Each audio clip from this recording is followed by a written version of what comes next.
सुहानी को इस तरह से नर्वस और परेशान देखकर युवराज उससे कहता है, तुम परेशान लग रही हो। सुहानी अपनी नजरें झुकाए हुए कहती, नहीं ऐसी कोई बात नहीं। युवराज अपनी बात पर जोर देकर कहता है, तुम मुझे बता सकती हो।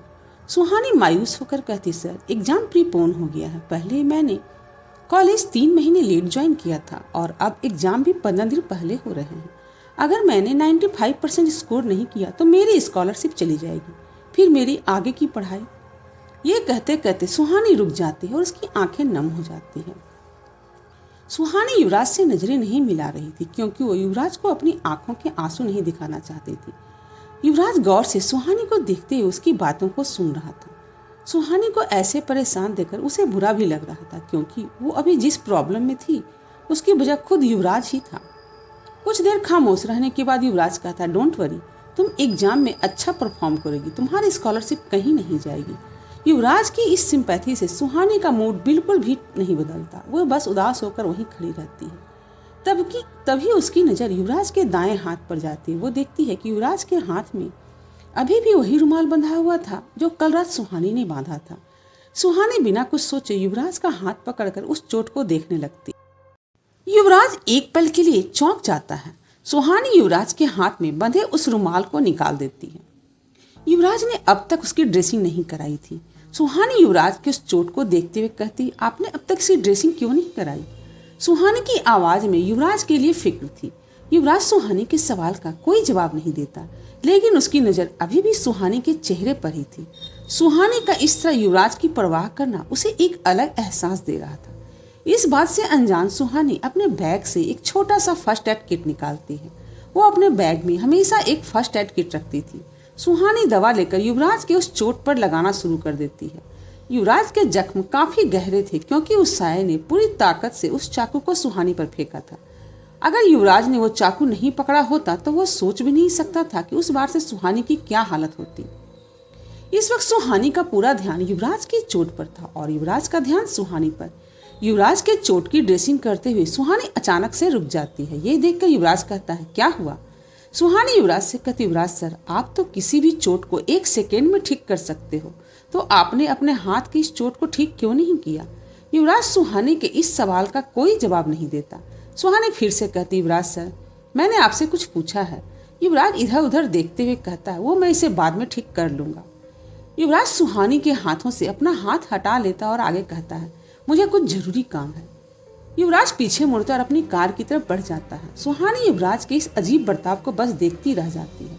सुहानी अपना सर खुजाते हुए कहती है, इनके मूड स्विंग्स तो किसी भी लड़की से ज्यादा है। रात के 8 बज रहे थे। युवराज की कार उस घने अंधेरे जंगल के बीच से भैरवनाथ की गुफा की तरफ बढ़ रही थी। भैरवनाथ वही तांत्रिक था जिससे युवराज 2 दिन पहले मिलने गया था। युवराज बड़ी तेजी के साथ अपनी कार चला रहा था। उसके दिमाग में इस वक्त कई सवाल चल रहे थे जिसका जवाब आज उसे मिलने वाला था। शिमला से बाहर निकलते ही युवराज ड्राइव करते हुए एक नंबर पर कॉल करता है। उसने अपने कान पर एक ब्लूटूथ लगाया हुआ था जिससे वो अपने फोन कॉल्स अटेंड करता था। सामने से एक आदमी कॉल आंसर करता। ये आदमी और कोई नहीं बल्कि युवराज के डैड यशवंत दीवान थे। यशवंत दीवान फोन पर कहते, हाँ बेटा कहो। यशवंत दीवान की आवाज को सुनकर युवराज का चेहरा और कठोर हो जाता है। उसकी आंखें गुस्से से लाल हो जाती हैं। युवराज यशवंत दीवान से कहता है, मैं आपसे आखिरी बार पूछ रहा हूँ, क्या आप मॉम के साथ उनके ट्रीटमेंट के लिए मुंबई शिफ्ट हो रहे हैं। युवराज की यह बात सुनकर यशवंत के भी बात करने का अंदाज बदल जाता है। वो सख्ती के साथ कही, युवराज इस बारे में हमारी कई बार बात हो चुकी है। मैं तुम्हें पहले भी कह चुका हूँ, मैं शिमला छोड़कर कहीं नहीं जाऊंगा। ये मेरा आखिरी फैसला है। और बात रही सावित्री की, तो हम सावित्री के साथ एक पूरा स्टाफ भेज सकते हैं जो हर वक्त उसका ख्याल रखेंगे। यशवंत की बात सुनकर युवराज का गुस्सा और भी बढ़ जाता है। वो अपने गुस्से को कंट्रोल करते हुए कहता है, डैड आपको पता है ना कि न्यूज में। युवराज कह ही रहा था तभी यशवंत उसकी बात काटते हुए कहते हैं, इन छोटे मोटे न्यूज आर्टिकल से मुझे कोई फर्क नहीं पड़ता। मैं शिमला में ही रहूंगा चाहे कुछ भी हो जाए। यह सुनकर युवराज फोन कट कर देता और गुस्से में स्टीयरिंग की ओर जोर से मारता है। युवराज खुद से कहता है, मुझे मॉम डैड को शिमला से बाहर भेजना ही होगा, वरना वो साया कभी भी उन्हें नुकसान पहुंचा सकता है। उसे मेरी कमजोरी बहुत अच्छे से पता है। गुस्से में युवराज की कार की स्पीड और भी बढ़ जाती है। उस पथरीली जमीन पर युवराज की कार ऐसे चल रही थी जैसे कोई रेसिंग ट्रैक हो। कुछ ही देर में युवराज उसी गुफा में फिर से पहुंच जाता है जहां वो 2 दिन पहले आया था। हमेशा की तरह गुफा के चारों तरफ बर्फीली पहाड़ियां फैली हुई थी। वहां दूर दूर तक रोशनी का नामो निशान नहीं था। आसपास इंसान तो दूर, कोई जानवर भी नहीं दिख रहा था। बस भेड़ियों के झुंड की आवाजें आ रही थी। उस अंधेरी रात में ये दृश्य बेहद डरावना लग रहा था। युवराज कुछ दूरी तक पहाड़ी पर चढ़कर उसी सकरे रास्ते से गुफा के अंदर जाता है। अंदर पहुंचने पर युवराज देखता है कि भैरवनाथ ध्यान मुद्रा में बैठा था। उसने काली धोती पहनी थी और उसके माथे पर काले रंग के भभूत का टीका लगा हुआ था। उसके चारों तरफ लाल रंग के किसी पाउडर से घेरा बना हुआ था और सामने एक हवन कुंड था। उस कुंड के आसपास तंत्र क्रिया से संबंधित कुछ सामान रखे हुए थे। भैरवनाथ अपनी साधना में तल्लीन था। युवराज के गुफा के अंदर जाने पर भैरवनाथ आंखें बंद किए हुए कहता, आओ युवराज, मैं तुम्हारा ही इंतजार कर रहा था। युवराज बिना वक्त गंवाए कहता है, क्या तुम्हें पता चला कि? भैरवनाथ युवराज की बात को काटते हुए कहता, हाँ, मैंने पता लगा लिया है कि जिस लड़की के केस तुमने मुझे उस दिन दिए थे, ये वही लड़की है। ये सुनकर युवराज सकते में आ जाता है। उसकी आंखें हैरानी से और भी बड़ी हो जाती। भैरवनाथ थोड़ी नरमी के साथ कहता, युवराज, तुम्हारे आजाद होने की उम्मीद अभी भी जिंदा है। तुम अब तक हारे नहीं हो। वो लड़की जो तुम्हें उस साये से मुक्त कर सकती है अभी भी जिंदा है। यह सुनते ही युवराज की आंखें नम हो जाती हैं। अब उसकी आंखों के सामने उसके पास्ट के वही सीन बार बार चल रहे थे। वो खुद को संभालते हुए कहता, लेकिन 11 साल पहले वो एक्सीडेंट, और तुमने भी तो कहा था कि वो अब जिंदा नहीं है। भैरवनाथ हैरानी के साथ कहता, यही तो मैं भी नहीं समझ पा रहा हूँ कि वो लड़की इतनी भयानक दुर्घटना से कैसे बच गई, और जब मैंने उसकी आयु गणना की थी तो उसके अनुसार वो मर चुकी थी। इसका मतलब साफ है, कोई तो है जो उसे हम सबसे छुपा रहा है। युवराज कहता है, अगर शिविका सक्सेना जिंदा है, इसका मतलब मिस्टर सक्सेना भी। भैरवनाथ फौरन कहता, नहीं, उस लड़की का पिता जिंदा नहीं है। उस रात उसकी लाश मैंने खुद देखी थी। बस इस लड़की की लाश नहीं मिली थी तो लोगों को लगा कि वो खाई में गिरकर मर चुकी है। कुछ देर रुककर भैरवनाथ आगे कहता, युवराज, हमें फिर से एक बार कोशिश करनी होगी, अभी उम्मीद खत्म नहीं हुई है। युवराज भैरवनाथ के सामने खामोश खड़ा था। भैरवनाथ उसके चेहरे को देखते हुए समझने की कोशिश कर रहा था कि आखिर युवराज के दिमाग में चल क्या रहा है, लेकिन युवराज का दिमाग पढ़ पाना उसके बस की बात नहीं थी। कुछ देर तक सोचने के बाद भैरवनाथ फिर से कहता, युवराज, एक और संकट आने वाला है जिसे हमें किसी भी तरह से रोकना होगा। युवराज सवालिया नजरों से उसे देखता है। भैरवनाथ कहता है, इस माह की अमावस्या की रात अगर उसने 1000 लोगों की बलि दे दी तो शायद उसे हमेशा के लिए इंसानी रूप मिल जाएगा। वो पहले से कहीं ज्यादा ताकतवर हो जाएगा और उसे रोकना लगभग नामुमकिन होगा। हमें उसे ऐसा करने से रोकना होगा। युवराज को अब समझ में आता है कि उसके डैड यशवंत दीवान ने इतने लोगों को हॉस्टेज बनाकर क्यों रखा है। आने वाली अमावस्या को तो वो साया इन सब की बलि देकर हमेशा के लिए एक इंसानी शरीर पाना चाहता था। युवराज ये सब सोचकर गुस्से से अपनी मुट्ठी बांध लेता है। वो तांत्रिक से कहता है, तुम अपनी तैयारी शुरू कर दो, अब वक्त आ गया है। उसने बहुत लोगों की जिंदगियां ली है, अब हमारी बारी है। ये कहकर युवराज उस गुफा से बाहर चला जाता है। अभी भी युवराज के मन में हजारों सवाल चल रहे थे, लेकिन उसे सबसे पहले उस साये को इतने लोगों को मारने से रोकना था। और रही बात सुहानी की, तो उसके बारे में पता करने के लिए युवराज के पास काफी वक्त था। इधर अर्नब पुलिस स्टेशन में अपना काम कर रहा था। रात के 11 बज गए थे, इस वजह से पुलिस स्टेशन में ज्यादा लोग नहीं थे। अर्नब गोपाल के साथ इंस्पेक्टर शर्मा के ऑफिस में बैठा था। वो काफी देर से कुछ फाइल्स पलट रहा था। गोपाल हैरान परेशान होकर अर्नब को घूर रहा था और अर्नब ये बात काफी देर से नोटिस कर रहा था, लेकिन वो कुछ रिएक्ट नहीं कर रहा था। अर्नब जोर से एक फाइल बंद करते हुए गोपाल से कहता, यार गोपाल, मुझे सुबह से ऐसा क्यों लग रहा है जैसे तुम मुझसे कुछ पूछना चाहते हो। अर्नब के इस रिएक्शन से गोपाल हड़बड़ा जाता है। वो घबराते हुए कहता, नहीं सर, ऐसी कोई बात नहीं है। अर्नब गोपाल पर दबाव बनाते हुए कहता, अरे पूछ लो यार, पेट में ज्यादा देर तक बात नहीं रखनी चाहिए वरना दर्द होने लगता है। हालांकि अर्नब अच्छे से जानता था कि गोपाल उससे क्या पूछना चाहता है, लेकिन वो ये बात गोपाल के मुंह से ही सुनना चाहता था। गोपाल डर से हकलाते हुए अर्नब से कहता है, सर, मुझे ऐसा लगता है कि जंगल में 7 लोगों की लाश मिलने वाली न्यूज और इससे यशवंत दीवान के कनेक्शन की बात आपने ही वायरल कराई है। अर्नब अपनी कुर्सी से उठकर चलते हुए कहता, तुमने बिल्कुल ठीक लगता है, ये न्यूज मैंने ही वायरल कराई है।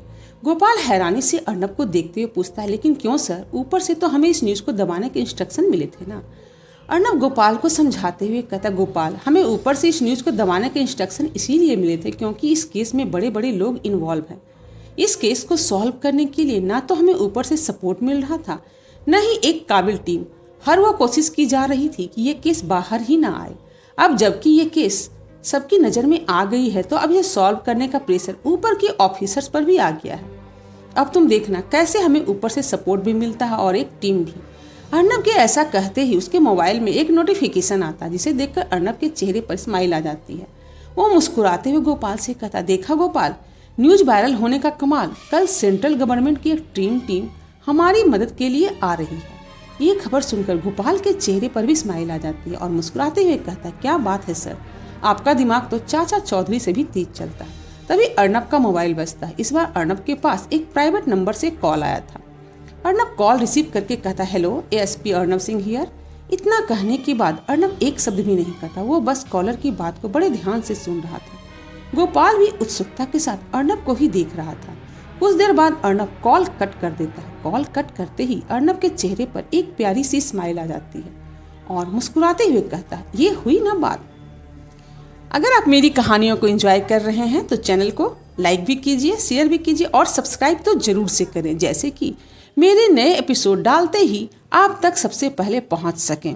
और शेयर करें अपने उन दोस्तों के साथ जो कहानियां सुनना पसंद करते हैं। अर्नब की स्माइल को देखकर गोपाल क्यूरियस होकर उसकी तरफ देखता है। अर्नब उस पर ध्यान दिए बिना बस मुस्कुरा रहा था। अब गोपाल से रहा नहीं जाता तो वो अर्नब से कहता है, क्या हुआ सर, आप तो फिर से मुस्कुराने लगे। अर्नब अपनी चेयर पर आकर बैठ जाता है और कुछ याद करते हुए कहता है, तुमने क्या कहा था गोपाल कि युवराज दीवान के रहते हम उसके डैड यशवंत दीवान पर हाथ भी नहीं डाल सकते।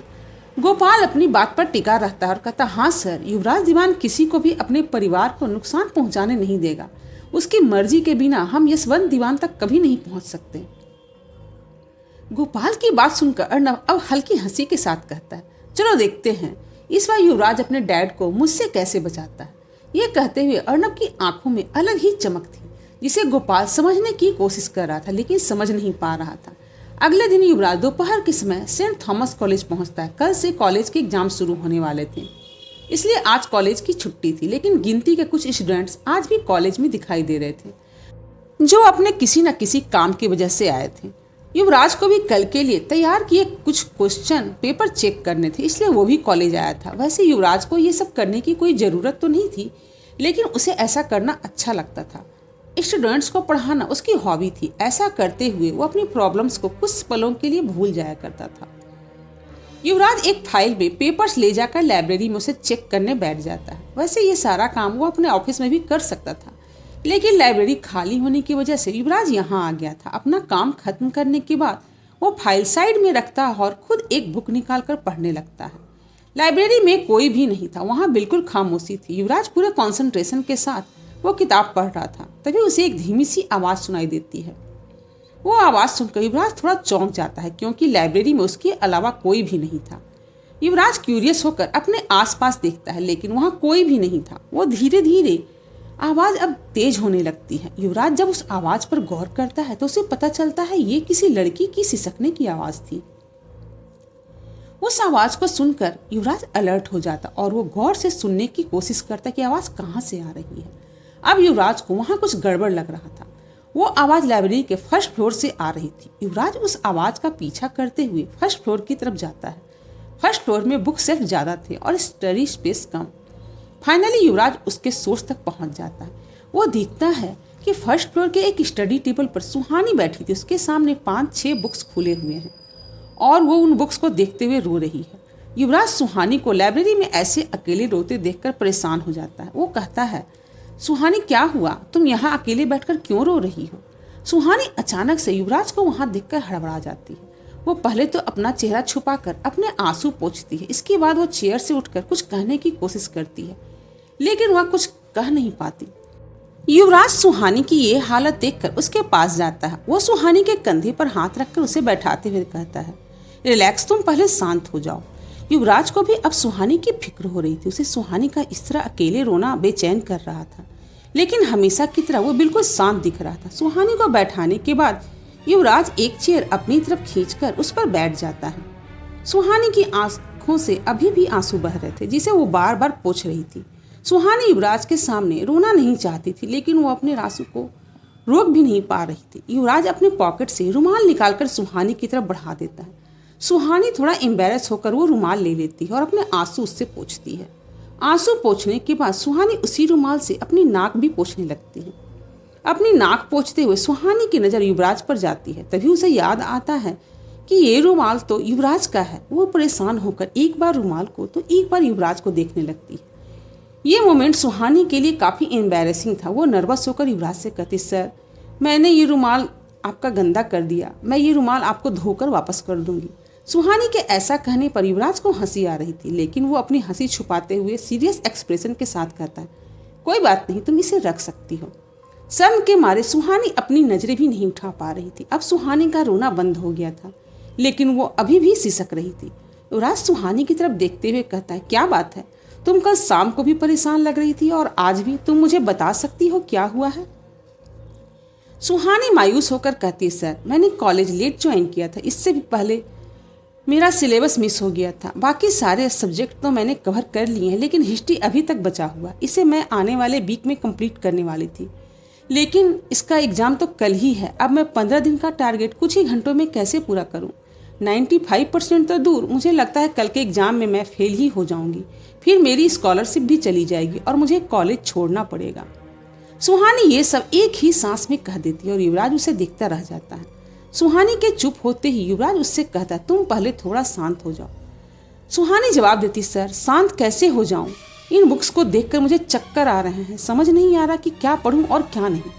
युवराज कहता, तुम पहले अपनी आंखें बंद करके एक लंबी गहरी सांस अंदर लो और फिर बाहर निकालो। सुहानी कंफ्यूज होकर युवराज की ओर देखने लगती है। इसी एक्सप्रेशन में सुहानी युवराज को सबसे ज्यादा क्यूट लगती है। रो रो कर उसकी नाक लाल हो चुकी थी। एक पल के लिए युवराज उसे देखता रह जाता है, लेकिन अगले ही पल वो खुद को संभाल लेता है। युवराज अपनी आंखों से सुहानी को जो उसने कहा था वही कहने का इशारा करता है। सुहानी अपनी आंखें बंद करके ब्रीदिंग करती है। कुछ देर के बाद उसे कुछ बेहतर महसूस होता है और वो अपनी आंखें खोलती है। युवराज आगे कहता है, अब मेरी बात सुनो, जो जो चैप्टर्स तुमसे मिस हो गए हैं वो मुझे बताओ, मैं तुम्हें एक्सप्लेन करता हूँ। युवराज के ऐसा कहने पर सुहानी अब हैरान रह जाती है। वो आंखें फाड़ कर युवराज की ओर देखने लगती। युवराज कहता, तुम्हारा सिलेबस मेरे चेहरे पर नहीं लिखा है। यह सुनकर सुहानी होश में आती है और युवराज को उन टॉपिक्स के बारे में बताती है जो उससे छूट रहे थे। युवराज सुहानी को वो टॉपिक्स एक्सप्लेन करना शुरू कर देता है। इधर अर्नव रात के 8 बजे पुलिस स्टेशन से अपने घर की तरफ जा रहा है। अर्नव अपनी कार चलाते हुए अपने पुराने रोड पर पहुंच जाता है।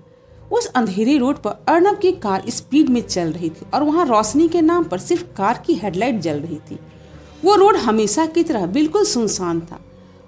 अर्नव पुराने रोड पर कार चलाते हुए कहता है, चलो इस पुराने रोड वाले भूत की अफवाह का एक तो फायदा हुआ कि यहाँ ट्रैफिक बिल्कुल भी नहीं है। आधे घंटे का रास्ता बस 10 मिनट में खत्म हो जाता है और जिंदगी भी बहुत जल्द खत्म हो जाती है। यहाँ पर अर्नव को फिर से उसी औरत की फुसफुसाती हुई आवाज सुनाई देती है। उस फुसफुसाती हुई आवाज को सुनकर अर्नव अपने आसपास देखता है। हमेशा की तरह उसके आसपास कोई नहीं होता। वो इरिटेट होकर खुद से कहता है, फिर से वही आवाज, ये प्रॉब्लम तो अब बढ़ती ही जा रही है। बस एक बार इन हॉस्टेजेस का केस सॉल्व कर दूं, फिर किसी अच्छे साइकेट्रिस्ट से अपना चेकअप करवा लूंगा। लगता है वर्क स्ट्रेस की वजह से मुझे ये आवाजें सुनाई दे रही हैं। अर्नव को फिर से वही आवाज सुनाई देती है, लेकिन इस बार वो आवाज गुस्से में कहती है, ये तेरी कोई बीमारी नहीं, तेरी मौत है। तुझे जानना था ना कि पुराने रोड पर लोगों को कौन मारता है, तो ले आज तू भी देख ले। ये सुनते ही अर्नव अपनी कार की ब्रेक लगा देता है। अब उसकी कार पुराने रोड को पार कर चुकी थी। कार में बैठे हुए अर्नव को किसी औरत की चीख सुनाई देती है।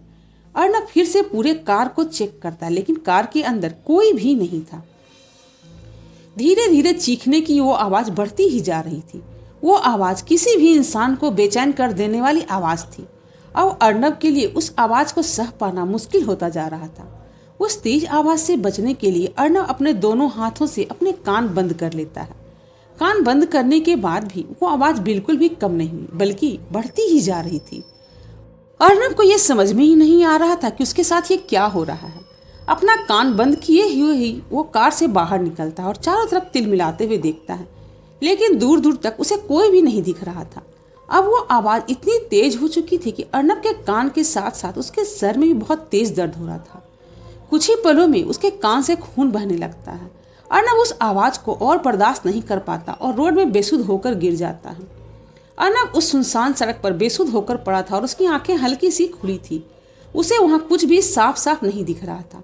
वो साया जमीन से कुछ ऊपर हवा में चलते हुए अर्नब के पास आता है। उसके चारों तरफ चक्कर लगाते हुए कहता है, तू मेरे शिकार को मुझसे छीनना चाहता था ना, ले मैंने तुझसे ही तेरी जान छीन ली।